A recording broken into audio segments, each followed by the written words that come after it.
একটু ভালো করে ভেবে দেখুন মা, যে ভগবান আমাদেরকে জানিয়ে দেওয়ার জন্য আসছেন যে কিভাবে কোন রাস্তা দিয়ে গেলে পরমাত্মাকে আমরা জানতে পারবো, তাকে আমরা পেতে পারবো, সেই রাস্তাটা দেখানোর জন্য চৈতন্য ভগবান আসছে। আর সেই রাস্তাটা খুব জটিল রাস্তা নয়। ভগবান বললেন হরের নাম হরের নাম হরের নামই বা কেবলম কালো নাস্তে বা নাস্তে বা নাস্তে বা গতিরণ্য। বলেন অনেক কিছু জানবার, অনেক কিছু পড়বার, অনেক তপস্যা, অনেক কিছু প্রয়োজন নেই। যদি অনেক কিছু জানতে হয় তাহলে শুধু নামকে আশ্রয় করতে হবে। চৈতন্য চরিতামৃতে বললেন ইহা হইতে সর্বসিদ্ধি হইবে সবার, সর্বক্ষণ বল ইথে বিধি নাহিয়া। ভগবানের নামই আপনাকে ভগবানকে পাইয়ে দেবে। নাম আর নামের মধ্যে কোনো পার্থক্য নেই, এ কথা আমরা সকলে জানি। কিন্তু একে মেনে নেওয়া, একে আস্বাদন করা, একে ভেতরে অনুভব করার জন্য আপনাকে নামে আশ্রয় করতে হবে। রাধে রাধে। তো বাবা ঠাকুর দেখুন আজকে চৈতন্য ভগবান কি করছে না, চারি পানে চাহে গোরা স্বরূপে ধরিয়া কথা মোর প্রাণনাথ কহয়ে কাঁদিয়া। ভগবানকে খুঁজছেন। আপনারা এখানে এমন কেউ আছেন কেউ উঠে দাঁড়িয়ে বলতে পারবেন ভগবান এখন বর্তমান সময়ে কোন জেলাতে, কোন গ্রামে, কোন থানাতে, কোন পাড়াতে, কোন বাবুর বাড়িতে এখন ভগবান আছেন? আমরা কেউ উঠে দাঁড়িয়ে বলতে পারবো না। কিন্তু আমরা এটা জানি যে ঈশ্বর সর্বভূতানাং, তিনি সর্বভূতে বিরাজ করছেন, তিনি সর্বত্র আছেন। রাধে রাধে। তিনি সর্বত্র আছেন, শুধুমাত্র তাকে খুঁজে নেওয়া। আর তাকে খুঁজে পেতে গেলে আপনাকে নামকে আশ্রয় করতে হবে। একটু ভালো করে লক্ষ্য করলে আমরা বুঝতে পারবো কুরুক্ষেত্রের যুদ্ধ শেষ হয়ে গেছে। অর্জুন ভগবানের রথে বসে নিজের বাড়ির দিকে যাচ্ছেন। ভগবান রথ চালিয়ে নিয়ে যাচ্ছেন অর্জুনকে সুরক্ষিতভাবে ঘরে পৌঁছে দেবেন বলে। এমন সময়ে ঠিক যেতে যেতে যেতে যেই বাড়ির কাছাকাছি এসেছেন অমনি ভগবান বললেন অর্জুন তুমি রথ থেকে নেমে বাড়ি চলে যাও, আমি তোমার পরে যাচ্ছি, যাও। অর্জুন সঙ্গে সঙ্গে রাস্তা থেকে যখন আসছিল তখন মনে মনে চিন্তা করতে করতে আসছে যে কুরুক্ষেত্রের যুদ্ধটাই আমার জন্য জিতেছে। আমি যদি না থাকতাম তাহলে পঞ্চপাণ্ডব জিততে পারতো না। আমি বিরাট বড় বীর, স্বর্গমর্ত পাতাল এতক্ষণ আমার নাম সবাই জানতে পেরে গেছে। প্রতিটা ইউটিউব চ্যানেলে আমারই কথা আলোচনা হচ্ছে। অর্জুন মনে মনে চিন্তা করছে আমি অর্জুন, আমি ধনুর্ধারী, আমি বিরাট বড় বীর, আমি না থাকলে এটা হতো না, আমি না থাকলে ওটা হতো না। এই চিন্তা করতে করতে অর্জুন যাচ্ছিলেন। আর এমন সময় ভগবান রথটা দাঁড় করিয়ে বলছে অর্জুন তুমি তোমার বাড়ি চলে যাও। অর্জুনের মনে হলো যে তুমি গাড়ির ড্রাইভার, তুমি আগে নামবে তারপরে আমি নামবো। আগে তুমি নামবে তারপরে আমি নামবো, কারণ তুমি গাড়ির অনার নও, তুমি মালিক নও, আমি হলাম গাড়িটার রথটার মালিক। তাহলে আমি আগে রথ থেকে নামবো কেন? তাই ভগবানকে অর্জুন বলছে না না কৃষ্ণ আগে তুমি নামো তারপরে আমি নামবো। ভগবান বললেন না না অর্জুন আগে তুমি নামবে তারপরে আমি নামবো। এখন অর্জুন কেন বলছে আপনারা সকলে শুনলেন। অর্জুনের ভেতরে ভাব যে আমি গাড়ির মালিক, আমি কুরুক্ষেত্রের যুদ্ধের একজন বিশেষ ভূমিকা পালন করেছি, আমার জন্য এটা হয়েছে ওটা হয়েছে, এই চিন্তা করছেন। আর মুখে বলছেন কৃষ্ণ আগে তুমি নামবে তারপরে আমি নামবো। ভগবান বললেন না আগে তুমি তারপরে আমি। অর্জুন বললেন বললাম তো আগে তুমি নামবে তারপরে আমি নামবো। কিন্তু ভগবান কেন অর্জুনকে আগে নামতে বলছে সে কথা আপনারা অনেকে জানেন আর অনেকে এখান থেকে জানতে পারবেন। এখন কিছুতেই যখন অর্জুন নেমে যাচ্ছে না, অর্জুন বলছে তুমি আর ভগবান বলছে তুমি আগে। হঠাৎ পেছন থেকে যুধিষ্ঠির দাদা চিৎকার করে উঠলেন অর্জুন,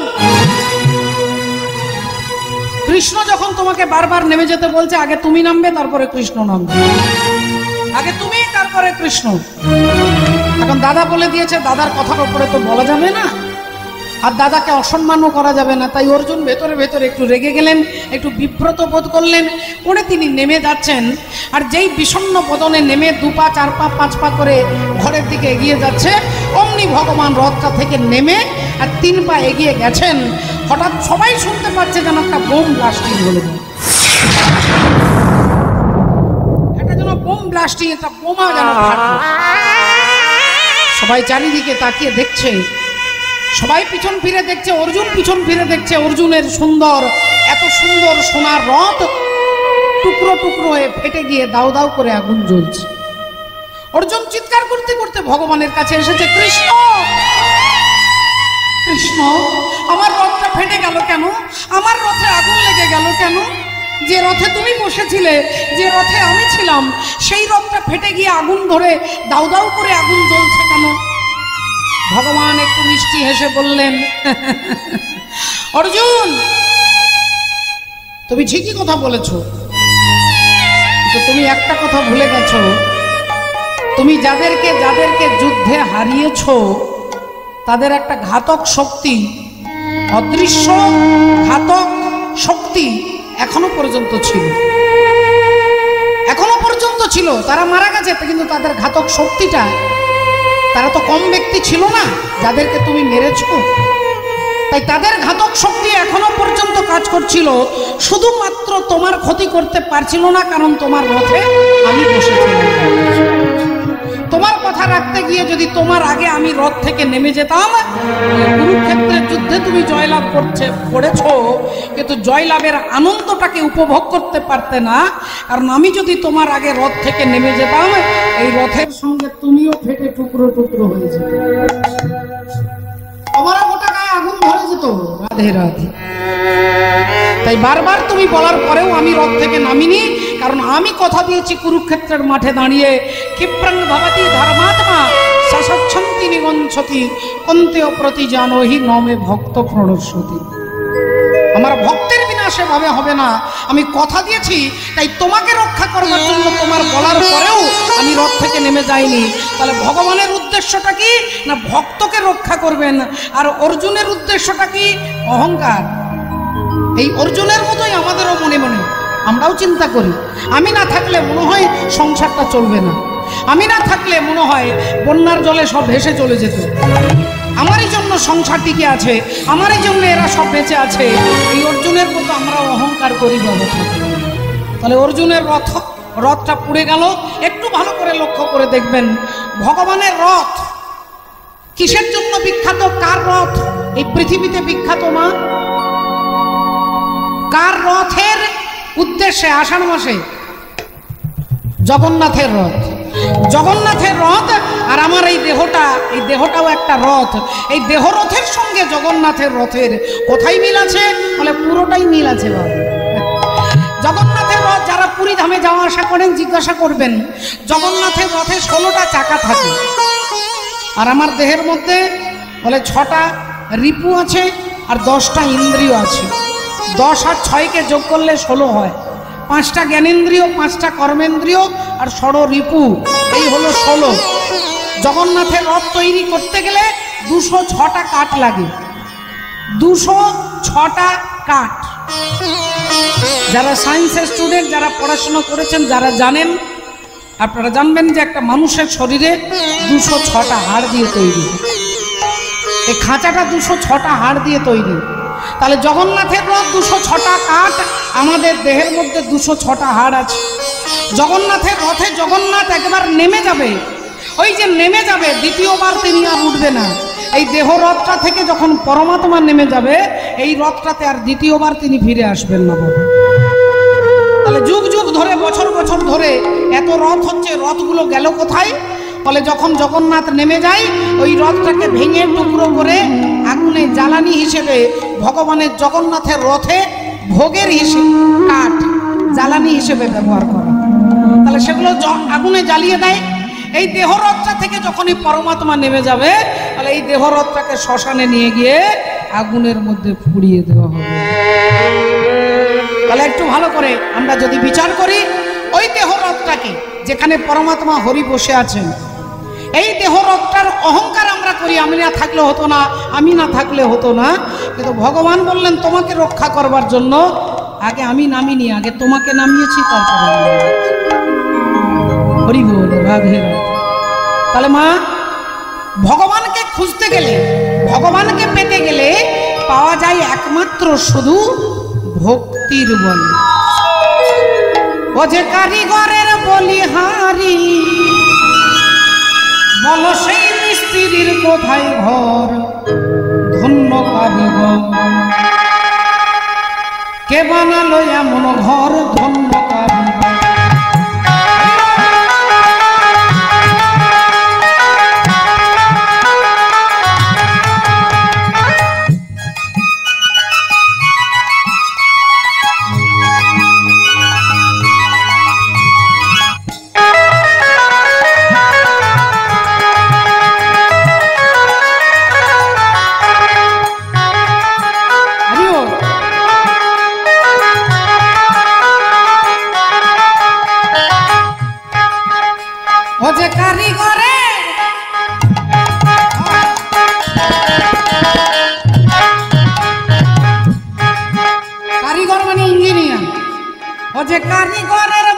হারি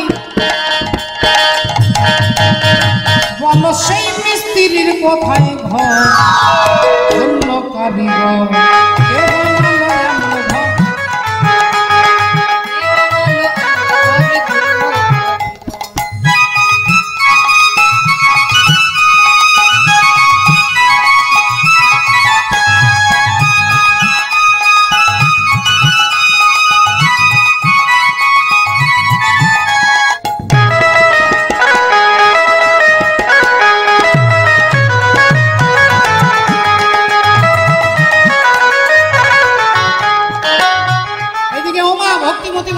দেহটার দিকে এটা 14 তলা বাড়ি মাগো। এই বাড়ি আপনারও আছে আমারও আছে সকলের আছে 14 তলা বাড়ি। একটা দেখুন প্যান্ডেল করেছে, এই প্যান্ডেলটার জন্য কতগুলো খুঁটি দরকার হয়েছে গুনে দেখুন কতগুলো খুঁটি আছে। একটা প্যান্ডেলের জন্য যদি এতগুলো খুঁটি লাগবে, ভগবান যে 14 তলা বাড়িটা করে দিয়েছে, এই 14 তলা বাড়ির মাত্র দুটো পিলার দুটো খুঁটির ওপরে দাঁড়িয়ে আছে। আমার দিকে না দেখলে বুঝতে পারবেন না। এই ভূলোক ভূগোলোক জনলোক সরলোক কপলোক মহলোক সত্যলোক আর এই অতল বিতল সুতল তলাতল রসাতল মহতল পাতাল, এই 14 তলা বাড়ি মাত্র দুটো খুঁটির উপরে দাঁড়িয়ে আছে, একটা ডান পা আর একটা বাঁ পায়ের উপর। এই তত্ত্বদর্শী মহাজন বলছে বলি এ ঘরের মোট দুটি খুঁটি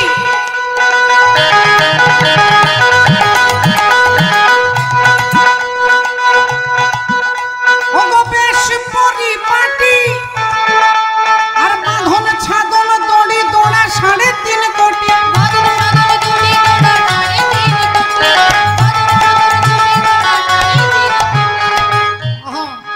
ও যে মেপে দেখো 14 পুয়া, ও যে মেপে দেখো 14 পুয়া, ও মেপে দেখো 14 পুয়া 14 ভুবনের ভিতর।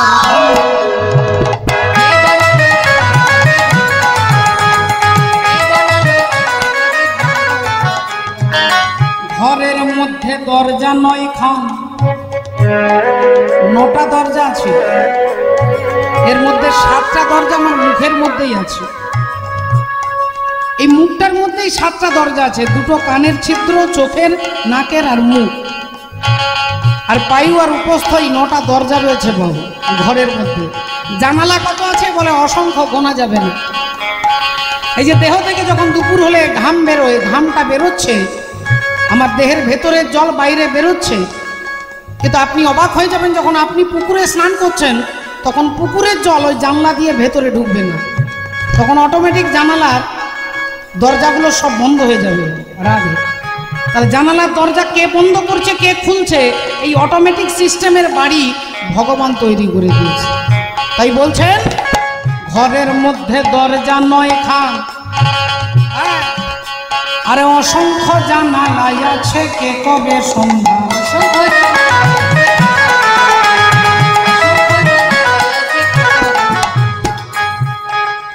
ও তার ধারে ধারে ফুলের বাগান, ও তার ধারে ধারে ফুলের বাগান, ও তার ধারে ধারে ফুলের বাগান, ও দেখো মধ্যে আছে স্বর্গ কারিগর।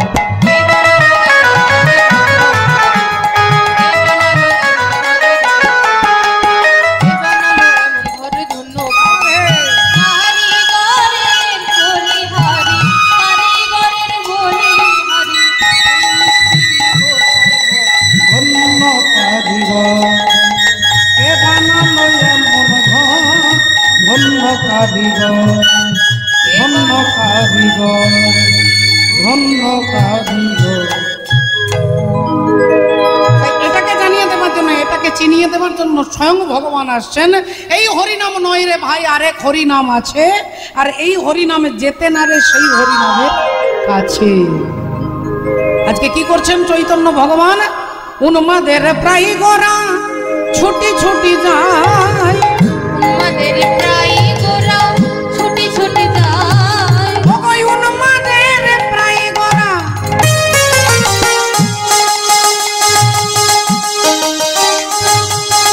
উন্মাদের প্রায় গোরা ছুটি ছুটি যায়, উন্মাদের প্রায় গোরা ছুটি ছুটি যায়, যারে রাখে তারি কানে চাহিয়া সুধাই তারি কানে চাহিয়া সুধাই তারি কানে চাহিয়া সুধাই স্বরূপ রাম রায়ে ধরি অহয়ে তখন স্বরূপ রাম রায়ে ধরি অহয়ে তখন আরে বাসু কহে পুরবে লীলা হইল শরণ বাসু কহে পুরবে লীলা হইল শরণ বাসু কহে পুরবে লীলা হইল শরণ। হরে কৃষ্ণ।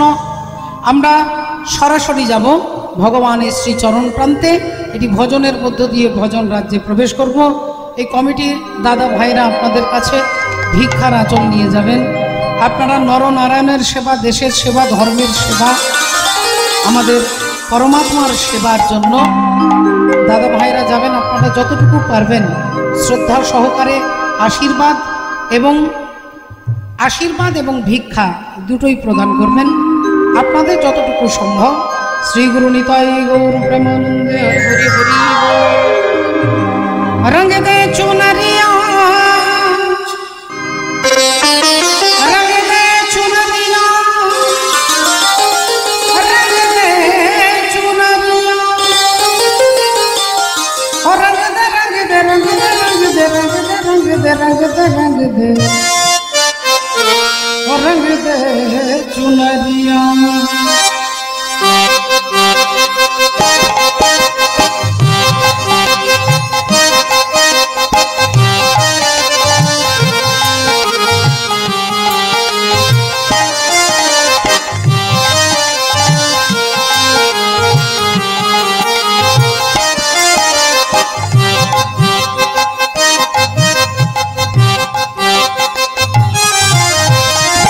रंग दे चुनरिया ओ रंग दे चुनरिया ओ रंग दे चुनरिया ओ रंग दे चुनरिया ओ शाम पिया बोरी रंग दे चुनरिया ओ रंग दे चुनरिया रंग दे चुनरिया।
জলের থেকে পাতলা কি, মাটির থেকে ভারী কি, আগুনের থেকে তাপ কি, আর কাজলের থেকে কালো কি? উত্তর দিচ্ছেন মীরাবাই। জল সে পাতলা পাতলা পাতলা পাতলা পাতলা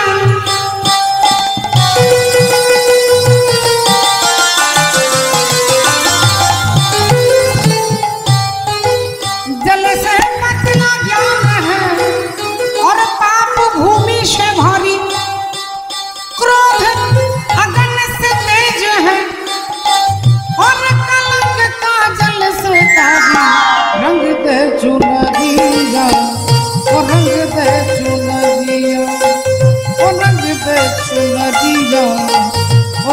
दे चुनरिया ओ रंग दे चुनरिया ओ रंग दे चुनरिया रंग दे चुनरिया रंग दे चुनरिया। श्री गुरु निताई गौर सीतानाथ प्रेमानंदे हरि हरि बोल। जनिताय जय राधे। आज के मधुमयी बृंदावने प्रेममयी राधा रानी कृष्ण विरहे विरहिणी तिनी भगवान श्रीकृष्णचंद्र तिनी मथुरा থেকে চলে গেছেন দ্বারকায় 100 বছরের জন্য অভিশাপ দিয়েছেন রাধা রানীকে শ্রীরাম যে তোমাকে 100 বছর কৃষ্ণ হারা হয়ে কাঁদতে হবে। আজকে সেই রাধা রানী যমুনার তীরে ভগবানের ছবি আঁকছেন, বালির ওপরে ভগবানের ছবি আঁকছেন, আঙ্গুল দিয়ে নখ দিয়ে ছবিটা আঁকছেন। বৈষ্ণব পদকর্তা এক পাশে দাঁড়িয়ে কলম দিচ্ছেন, ও দেখো দেখো কৃষ্ণ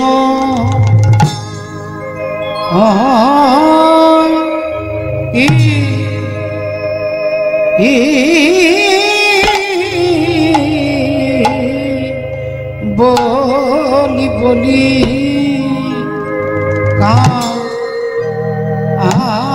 কাঁদে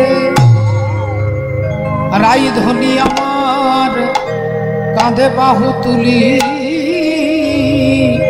বলে প্রাণ বধূ প্রাণ বধূ গেল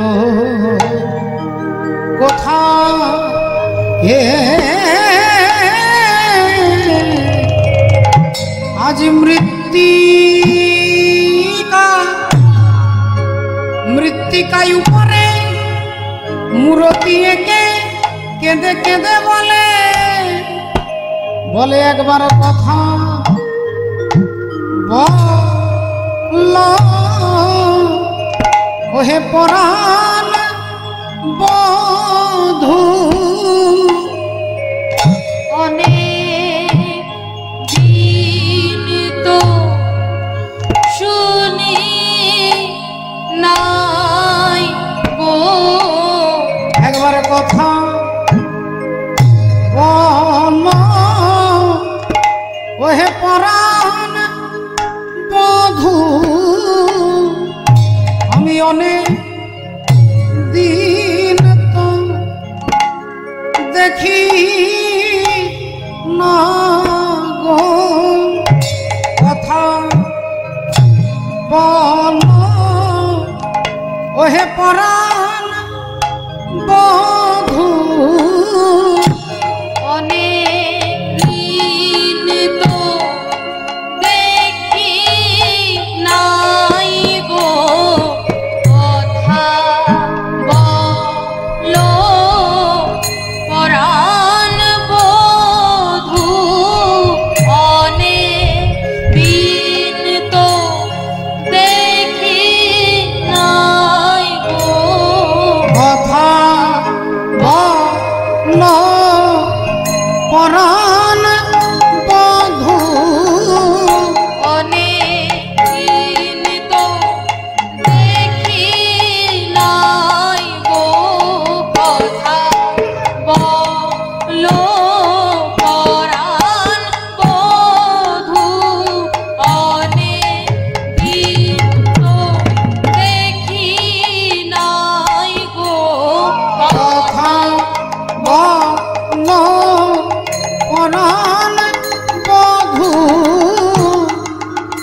দিন তো দেখি না গো কথা বল পরাণ বধূ অনেক দিন তো দেখি নাই গো কথা বলো পরাণ বধূ অনেক দিন তো দেখি নাই গো কথা বলো পরাণ বধূ অনেক দিন তো দেখি নাই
বল পরাণ বধূ কিব কৃষ্ণ ও কৃষ্ণ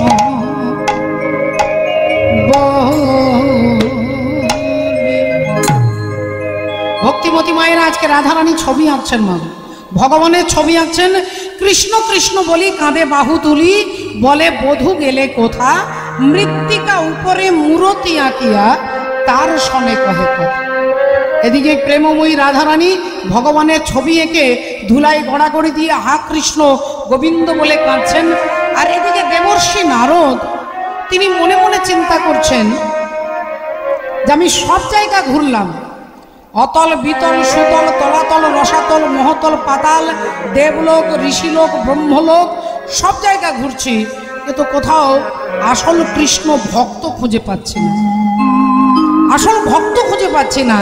তাই নারদ মুনি আজকে ঢেকির উপরে চেপে ব্রহ্মাণ্ড ঘুরতে ঘুরতে যাচ্ছে যে আসল কৃষ্ণ ভক্ত কোথায় পাবো। আপনারা মায়েরা শুনছেন দেবর্ষি নারদ তিনি ভক্ত খুঁজে বেড়াচ্ছেন। মায়েরা বলবেন, বাবারা বলবেন, আচ্ছা এত এত ভক্ত আছে, কত জায়গায় কত হাজার হাজার ভক্ত, আর নারদ মুনি ভক্ত খুঁজে পাচ্ছেন না। বলে মা, ভক্ত কাকে বলে? বলে যার অন্তরে ভক্তি আছে। ভক্তি কাকে বলে না, আপনাকে বিচার করে দেখতে হবে যে জগতে কোনটা নিত্য আর কোনটা অনিত্য। এই নিত্য আর অনিত্য বিচার করে যিনি নিত্য বস্তুকে ধরে আর অনিত্য বস্তুকে পরিত্যাগ করে, শাস্ত্র তাকেই বলছেন ভক্ত।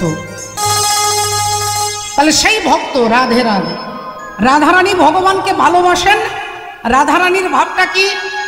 আমরা মা সরস্বতীর পুজো করি, সরস্বতীকে বলি মাগো আমার ছেলেটা যদি পরের বছর ফার্স্ট ডিভিশনে পাশ করে তাহলে তোর আমি ঘটা করে আরো বিরাট বড় করে পুজো দেব, আর যদি ছেলে ফেল করে তাহলে তোকে পুজো মাথায় উঠিয়ে রেখে দেবো। গণেশকে বলছি যে যদি ব্যবসাটা ভালো চলে তাহলে তোমার পুজো হবে, নইলে হবে না। মা লক্ষ্মীকে বলছি মাঠের ধানগুলো যদি ভালোই ভালোই ঘরে আসে তাহলে তোর পুজো দেবো, আর নইলে পুজো বন্ধ। এটা ভক্তি নয় বাবা, এটা ব্যবসা। তুমি দোকানে দাঁড়িয়ে আপনি বলবেন আমাকে তেল দাও, তিনি পয়সা আপনি দেবেন, তিনি আপনাকে তেল দেবে। পয়সা দিলে জিনিস দেবে, এটা ভক্তি নয়, এটা ব্যবসা। বলে যদি কেউ ভগবানের প্রতি এরকম ভাব থাকে যে আমার ছেলেটার চাকরি হলে তবে হরিনামে চাঁদা দেব, আর নইলে দেব না, এটা ভক্তি নয়, এটা রেডিমেড ভক্তি। ভক্তি কিরকম হবে? রাধারানী ভগবানকে বলছেন, রাতের অন্ধকারে কৃষ্ণের চরণ দুটো ধরে রাধারানী বলছেন, গোবিন্দ তুমি আমায় বাসো বানা বাসো ভালো, আমার তাতে দুঃখ নাই, কিন্তু আমি যেন তোমাকে ভালোবাসতে পারি শুধু এই ভিক্ষা চাই। হরি হরি বল। আমাকে তোমার ভালো নাও লাগতে পারে, আমার সেরকম কোনো কোয়ালিটি নেই, আমার সেরকম কোনো গুণাগুণ নেই, তাই আমাকে তোমার ভালো নাও লাগতে পারে, কিন্তু তোমাকে যেন আমি ভালোবাসতে পারি শুধু এইটুকু ভিক্ষা করি।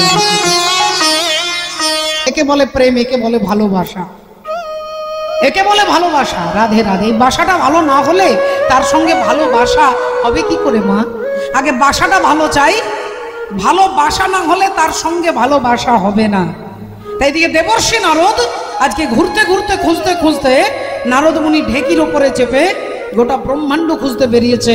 আজকে তিনিও দেখবেন আর আমরাও সবাই দেখব যে অখিল ব্রহ্মাণ্ডের মধ্যে সব থেকে বড় কৃষ্ণ ভক্তকে আজকে নারদ মুনিও দেখবেন, আমরাও দেখব। রাধে রাধে। তাই চলুন আজকে দেবর্ষি নারদ বেরিয়েছেন। আজ একলি বসিয়া নারদ চিনতে মনে মনে, একলি বসিয়া নারদ চিনতে মনে মনে, একলি বসিয়া নারদ চিনতে মনে মনে, চলে চলে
যেতে যেতে যেই বৃন্দাবনের ওপর দিয়ে যাচ্ছে, ভক্তিমতী মায়েরা দেবর্ষী নারদ যেই বৃন্দাবনের ওপর দিয়ে যাচ্ছে, অমনি তার মনে হচ্ছে গায়ে যেন ছ্যাঁকা লাগছে, আগুনের তাপ।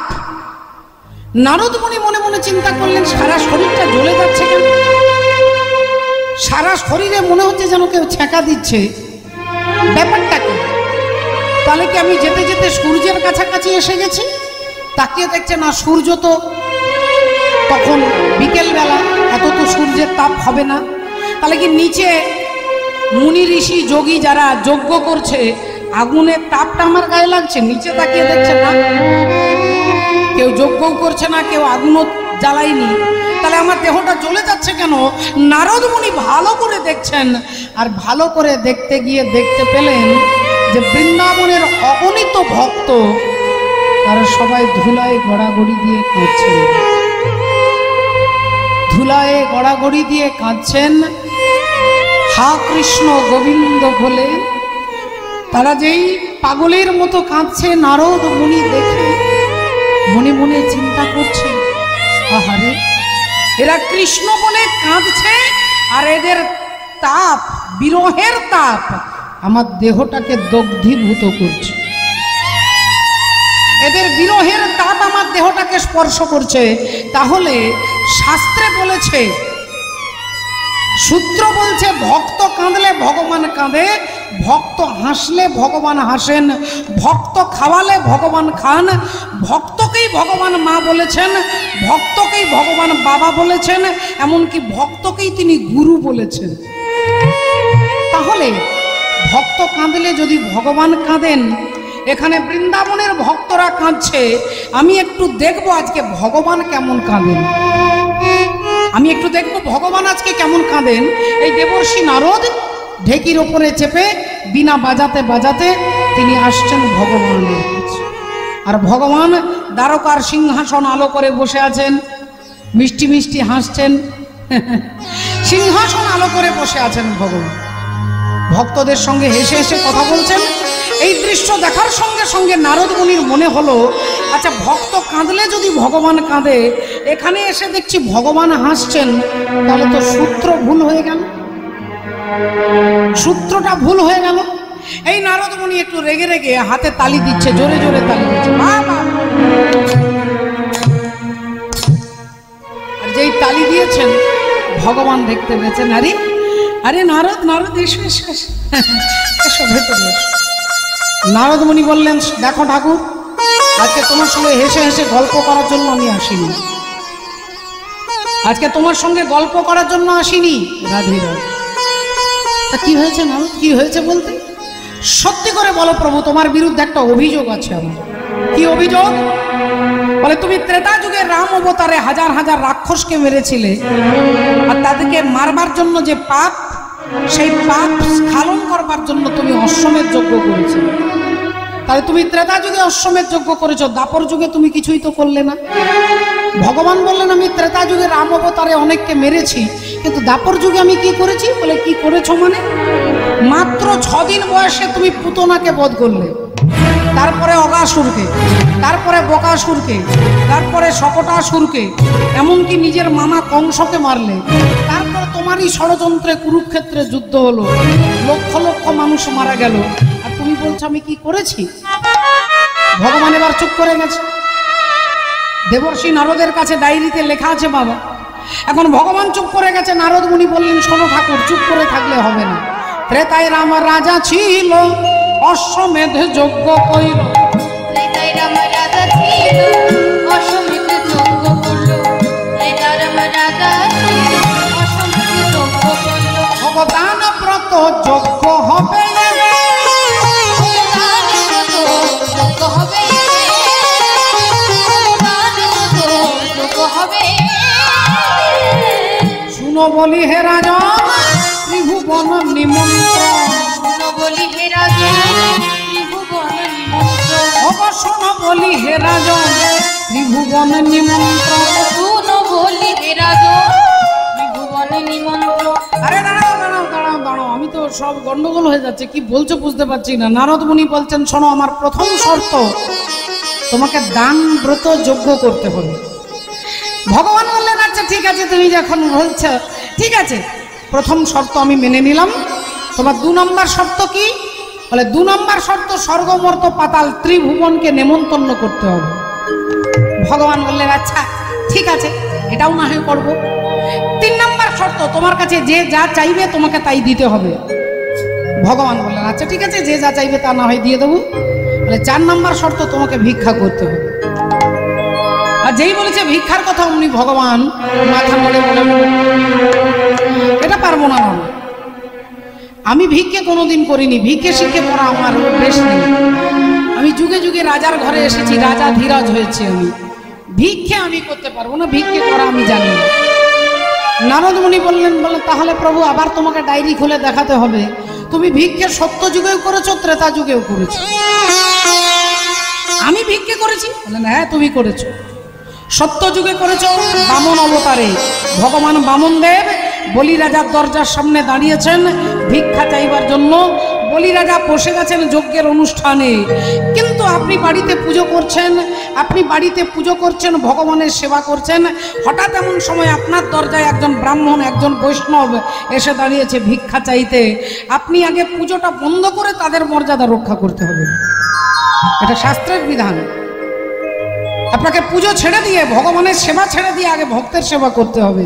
ভগবান গীতাতে এটাই বলছেন যে মে ভক্ত জনা পার্থ নো মে ভক্তাশ্চতে জনা মদ ভক্ত নাঞ্চ ভক্তাস্তে মে ভক্তা তমাম। যে আমার সেবা করে আমি তাতে বেশি খুশি হই না, যে আমার ভক্তের সেবা করে আমি তাতে বেশি খুশি হই। আমার ভক্তের সেবাটাই আমার কাছে বড়। আপনাকে পুজো ছেড়ে আগে ভক্তের মর্যাদা রক্ষা করতে গেলে আগে আপনাকে ভিক্ষা দিতে যেতে হবে। তো মহারাজ বলি জানে, তাই বলি মহারাজ কি করলেন না, যজ্ঞ ছেড়ে দিয়ে চলে এলেন ব্রাহ্মণকে ভিক্ষা দিতে। আর ভগবান বামন দেব তিনি দরজার বাইরে দাঁড়িয়ে আছেন। বলি রাজা কোমরে হাত দিয়ে বলে উঠলেন বলুন আপনার কি দরকার, কি লাগবে বলুন। ভগবান অমনি আঁচলটা পেতেছে, মহারাজ বেশি কিছু বলবো না, দান দেহ তুমি 3 পদ ভূমি, তুমি 3 পদ, দান দেহ তুমি 3 পদ, ভূমি, এই ভিক্ষায় আমি চাই, এই ভিক্ষায় আমি চাই,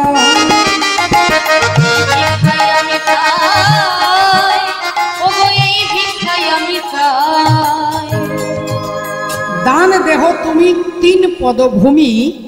এ কথা যেই বলেছে বলি রাজা ভগবানকে আপাদমস্তক দেখে, এইটুকু ভগবান তো, বামন মানে তো বেটে, বামন দেব, তার নাম বামন নয়, বেটেকে বামন বলা হয়, আসল নাম উপেন্দ্র, ভগবানের নাম উপেন্দ্র, কিন্তু এইটুকু ভগবান তাই বলে বামন, বামন দেব। ভগবানকে দেখে বলি রাজা হেসে ফেলেছে। বললেন কিছু মনে করবেন না, আপনি নিজে যেমন ছোট আপনার বুদ্ধিটাও খুব ছোট। হ্যাঁ, আমি রাজা বলি, স্বর্গমর্ত পাতালের রাজা, আর আমার কাছে আপনি একটা রাজ্য চাইবেন, একটা দেশ চাইবেন, একটা দ্বীপ চাইবেন, একটা জেলা চাইবেন, একটা গ্রাম চাইবেন, তা না চেয়ে আপনার দুটো ছোট্ট ছোট্ট চরণে আপনি ত্রিপাদ ভূমি চাইছেন। আপনি চাইতেও জানেন না, আপনি চাইতেও জানেন না। আমি আপনাকে অপশন দিচ্ছি, আমি আপনাকে বলে দিচ্ছি, দ্বিতীয়বার সুযোগ দিচ্ছি, আপনি বলুন কি চান। ভগবান বললেন রাজা মশাই আমার মুখ দিয়ে যা বেরিয়ে গেছে তার পরিবর্তন করা যাবে না, আপনি আমাকে ত্রিপাদ ভূমি দেন। বলি রাজা একটু বিরক্ত হয়ে গেলেন, আর বিরক্ত হয়ে চোখগুলো বন্ধ করে বললেন ঠিক আছে ঠিক আছে ঠিক আছে ঠিক আছে, আমি আপনাকে ত্রিপাদ ভূমি দিলাম দিলাম দিলাম। আর চোখ বন্ধ করে 3 বার বলেছে দিলাম দিলাম দিলাম। আর চোখটা যেই খুলেছে, যে ভগবানকে দেখেছিল এত ছোট মা, সেই ভগবানকে দেখছে কত বড়। ও যার 1 পা ঢাকে স্বর্গ মর্ত, একটা পা দিয়েছে স্বর্গে আর মর্তে। ও যার 1 পা ঢাকে স্বর্গ মর্ত, আর 1 পা রয় পাতালে, আমার ঘরে জন্মেছে এক দুরন্ত ছেলে।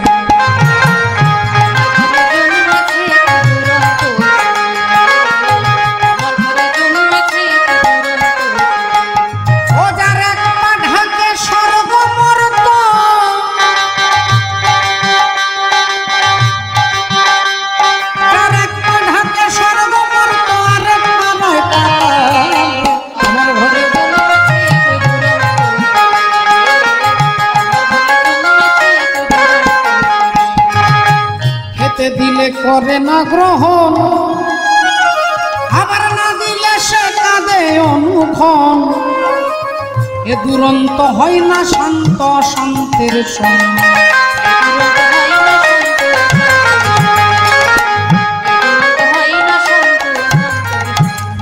আমার হারায়ে করে অন্বেষণ, হারায়ে করে অন্বেষণ। ও দেখো কাছে পেলে দেয় ফেলে, আমার ঘরে জন্মেছে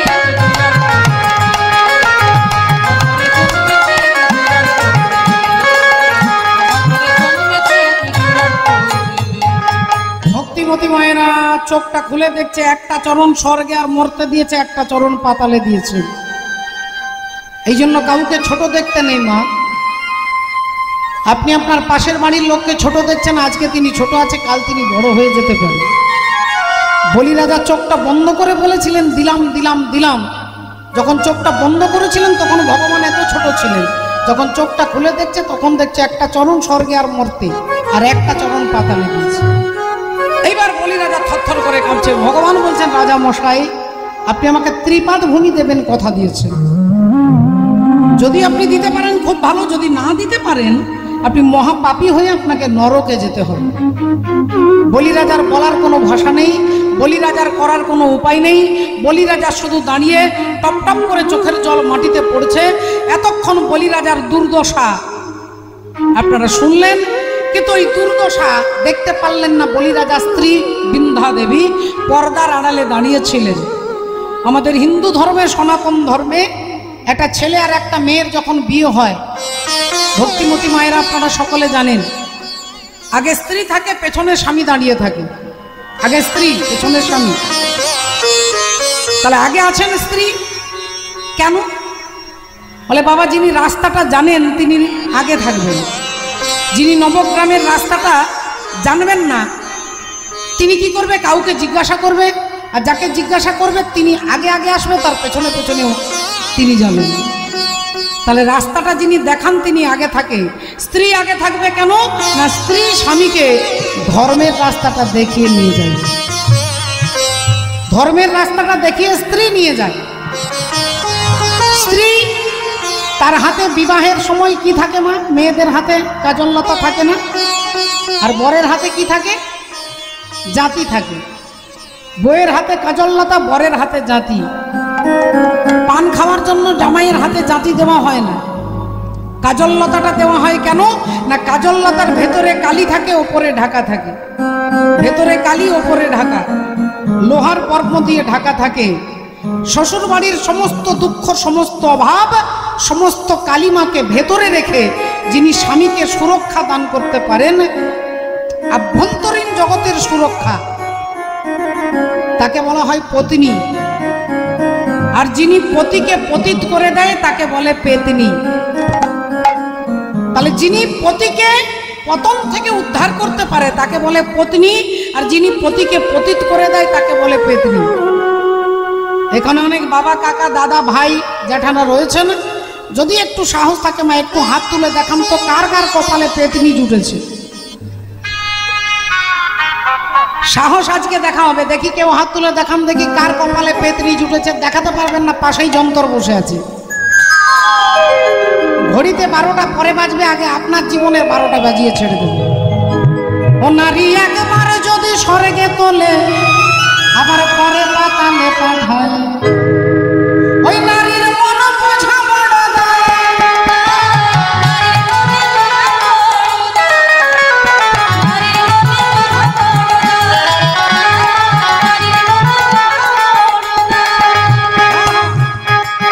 ও নারী একবার যদি স্বর্গে তোলে,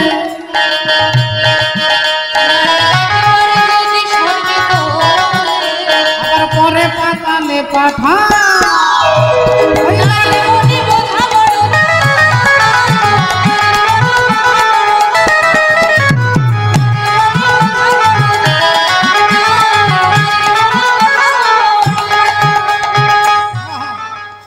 বলি নারী দুর্গা, নারী কালী,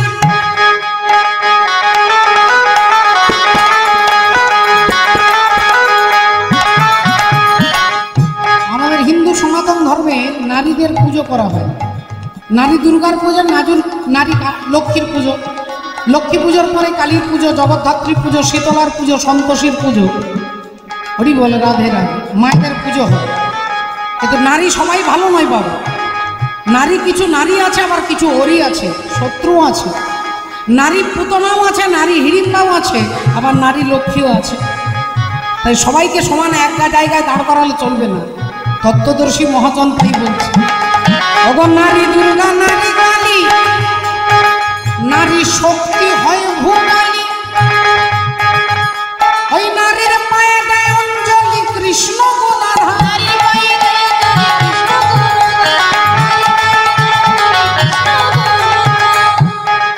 ও নারীর পদ তলে, ও নারীর পায়ের তলে, পদ তলে শুয়ে আছে, ও নারীর পদ তলে শুয়ে আছে। নারীর পায়ের তলায় শুয়ে থাকে, তাকে আপনারা সবাই দেখেছেন, প্যান্ডেলে পুজোর সময় দেখেছেন, ক্যালেন্ডারে দেখেছেন, বিভিন্ন জায়গার মন্দিরে দেখেছেন। তিনি হচ্ছেন বাবা মহাদেব, শিব ঠাকুর। শিব ঠাকুরের বুকের ওপরে মা কালী দাঁড়িয়ে থাকে, কি তাই তো? শিব ঠাকুর আর মা কালী কে হয় মা? সম্পর্ক কি হবে? ভাসুর, ঠিক বলেছেন। মাকে একটু দেওরের নামটা বলুন তো। ভাসুর যদি বলেন, আমি দেওরের নাম জিজ্ঞাসা করি। ভাসুর নয় মা, স্বামী। স্বামী, স্বামীর বুকের ওপরে, স্বামীর বুকের ওপরে স্ত্রী দাঁড়িয়ে, জিব্বার করে দাঁড়িয়ে আছে। তিনি হচ্ছেন মহাকাল, আর মহাকালকে দমন করেছেন কে না? মহাকালী। তাহলে স্বামীর বুকে পা দিয়ে দাঁড়িয়ে আছে, এর ইতিহাস আছে। এর ইতিহাস আছে। ভগবান রামচন্দ্র একদিন সমুদ্রের তীরে হাজার হাজার বানরকে নিয়ে আলোচনা করছে, আমি একে মেরেছি, ওকে মেরেছি, সবাই যে যার বলছে। একজন বললেন, প্রভু তুমি তো রাবণকে মেরেছো, যার 10টা মাথা, তোমার মতো বড় বীর তো কেউ নেই। যেই রামচন্দ্রের প্রশংসা করেছে, উনি সীতা দেবী হেসে ফেলেছে। ভগবান রাম বললেন, সীতা তুমি হাসলে কেন? সীতা দেবী বললেন, প্রভু 10 মাথাযুক্ত রাবণকে মেরে যদি তোমার মনে হয় তুমি বীর, পাতালে এমন একজন অসুর আছে যার 1000টা মাথা আছে, 1000টা মাথা আছে, তাকে তুমি মারতে পারবে? রামচন্দ্র বললেন, মাত্র একদিন সময় দাও, আমি একদিনেই ওই অসুরকে শেষ করে ফেলবো। এই বলে ভগবান রাম 3টে দল তৈরি করলেন। একটা সুগ্রীবের দল, একটা বিভীষণের দল, একটা ভগবান রামের দল। 3টে দল মিলে যাচ্ছে ওই পাতালে অসুরকে বধ করবে, যার 1000টা মাথা আছে। এখন 3টে দল যেই পাতালে দাঁড়িয়েছে, ওই অসুর ঘরের ভেতর থেকে, 4 দেওয়ালের ভেতর থেকে 3টে তীর ছুঁড়ে দিয়েছে। 3টে তীর 3 জনকে 3 দিকে ছুঁড়ে দিয়েছে।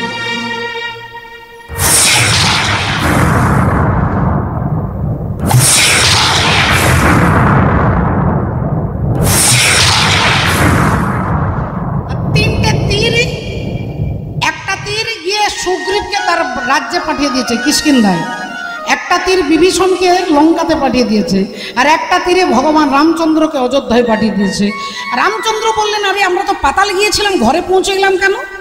আবার কোনো রকমের সবাইকে ঠিক করে ডেকে আবার পাতালে দাঁড়িয়েছে, আবার অসুর 3টে তীর ছুঁড়ে দিয়েছে, আবার যে যার ঘরে পৌঁছে গেছে। বারবার যখন যাচ্ছে আর ঘরে পৌঁছে যাচ্ছে, রামচন্দ্র ভাবলেন, তাহলে তাকে মারবো কি করে? তার কাছেই তো যেতে পারছি না, তার আগেই তো ঘর পৌঁছে দিচ্ছে, এত বড় বীর। তখন রামচন্দ্র চিন্তায় পড়ে গেলেন, তাহলে তাকে মারতে পারবে কে? দেবর্ষি নারদ বললেন, তুমি পারবে না, তোমার বাম দিকে যিনি বসে আছেন মা সীতা দেবী পারবে। রামচন্দ্র বললেন, যেটা আমি পারি না সেটা আমার স্ত্রী পারবে? বললেন, হ্যাঁ। আরে তার হাতগুলো তুলোর থেকে কোমল। বললেন, তিনি ভক্তের কাছে কোমল, আর অভক্তের কাছে তিনি কঠোর। সীতে তুমি কি পারবে? সীতা দেবী উঠে দাঁড়ালেন, চুলের খোঁপাটা খুললেন, আর মাথাটা 3 বার ঘুরিয়ে দিলেন। অমনি চুল থেকে একটা নারী সৃষ্টি হলো, যার নাম হচ্ছে ভদ্রকালী। আর সেই ভদ্রকালী গিয়ে অসুরকে বিনাশ করে, ক্রোধে থরথর করে কাঁপতে কাঁপতে আসছে। কোনো দেবতা তার কাছে গিয়ে তাকে দাঁড়িয়ে শান্ত করতে পারছে না। সমস্ত দেবতারা প্রভু ভোলেনাথের কাছে এলেন। ভোলেনাথ দেখলেন একটাই রাস্তা আছে, যে রাস্তা দিয়ে আসছে আগে ওর চরণে শরণ নিতে হবে। ভোলেনাথ শুয়ে পড়লেন, আর ভদ্রকালী তার দক্ষিণ চরণটা বাবা ভোলেনাথের বুকের ওপরে দিয়েছিলেন বলে তার নামই হচ্ছে দক্ষিণা কালী। দক্ষিণেশ্বরে রয়েছেন মা ব্রহ্মময়ী যিনি, তিনি বাবা ভোলেনাথের বুকের উপরে পাটা দিলেন, বুঝিয়ে দিলেন যে কালকে একমাত্র দমন করতে তিনি পারেন। রাধে রাধে। তাহলে স্বামীর বুকে স্ত্রী পা দিয়ে দাঁড়িয়ে আছে, আপনারা ঘটনাটা শুনলেন। শুনে যদি কেউ মনে মনে ভাবেন তাই তো আমরা তো পা লেগে গেলে প্রণাম করি, আজকে চৈতালির কীর্তন শেষ হলে আমরাও ঘরে গিয়ে চেষ্টা করি, কেলেঙ্কারি শেষ থাকবে না। আমার করোনার 3 নম্বর ভ্যাকসিন নিয়েছে তো, এটা আগে খবর নেবেন না। ও নারীর পদতলে শুয়ে আছে, নারীর পদতলে শুয়ে আছে, নারীর পদতলে শুয়ে আছে, ও যে স্বয়ং ভোলা মহেশ্বর